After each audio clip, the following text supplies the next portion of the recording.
ভিডিওটিতে ক্লিক করার জন্য আপনাদেরকে জানাই অসংখ্য ধন্যবাদ। আপনারা দেখছেন আপনাদের প্রিয় YouTube channel West Bengal DA salary. West বেঙ্গলের ডিএর আপডেট এবং বেতন বৃদ্ধির আপডেট এবং সরকারি কর্মচারীদের সমস্ত রকমের আপডেট প্রতিদিনের জন্য পাবেন, তাই অবশ্যই চ্যানেলের সাথে থাকুন।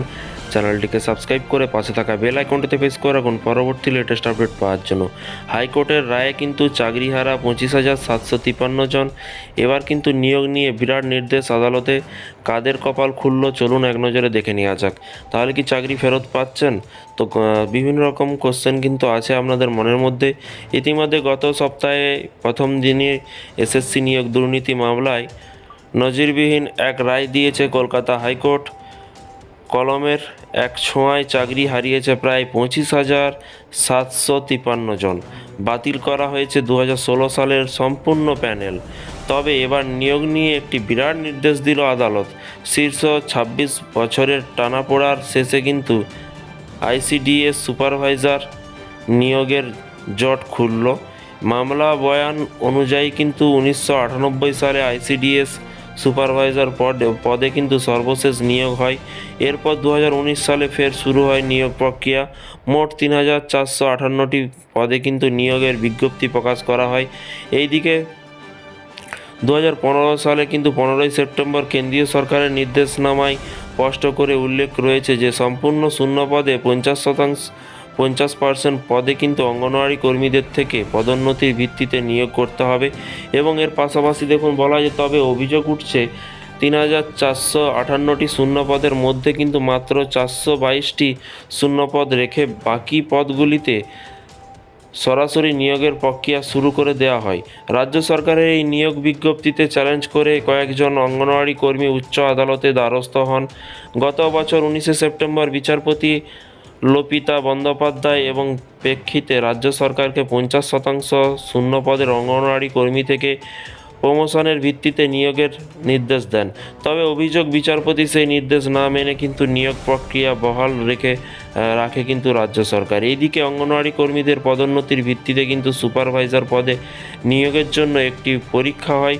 প্রকাশিত হয় 1152 জনের একটি মেরিট লিস্ট। তারা পরবর্তীতে ভাইবা দিতে পারবে। তবে ফের অভিযোগ ওঠে প্যানেল প্রকাশ না করে কিন্তু রাজ্য সরকারি নিয়োগ চালু রেখেছে।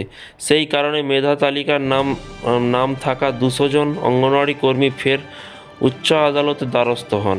চলতি বছর জানুয়ারি মাসে জাস্টিস বন্দ্যোপাধ্যায়ের নির্দেশ চ্যালেঞ্জ করে কিন্তু জাস্টিস সৌমেন সেনের ডিভিশন বেঞ্চে মামলা দায়ের হয়। তবে ডিভিশন বেঞ্চ কোনো স্থগিতাদেশ দেয় না।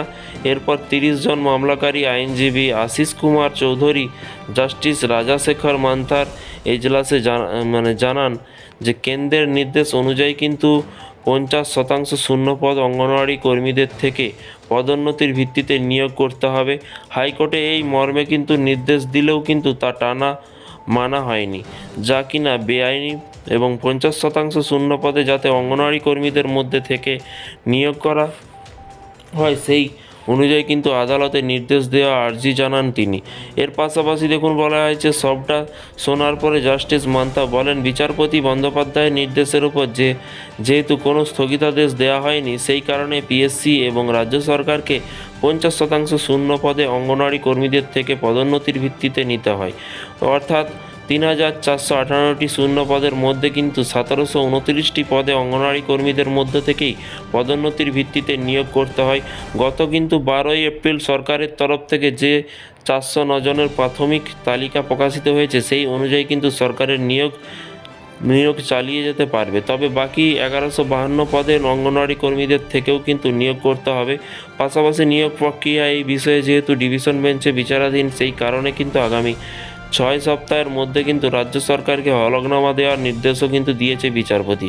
তো ফ্রেন্ডস, এই ছিল আজকে একটি ছোট্ট আপডেট। এই ধরনের প্রতিদিন সরকারি কর্মচারীদের বিভিন্ন রকমের আপডেট, এসএসসি আপডেট এবং স্থায়ী অস্থায়ী চুক্তিভিত্তিক অঙ্গনওয়াড়ি আশাকর্মী সমস্ত আপডেট পাওয়ার জন্য চ্যানেলটিকে ফলো করে রাখবেন পরবর্তী লেটেস্ট আপডেট পাওয়ার জন্য। ভালো থাকবেন, সুস্থ থাকবেন এবং নিজের খেয়াল রাখবেন। Thank you.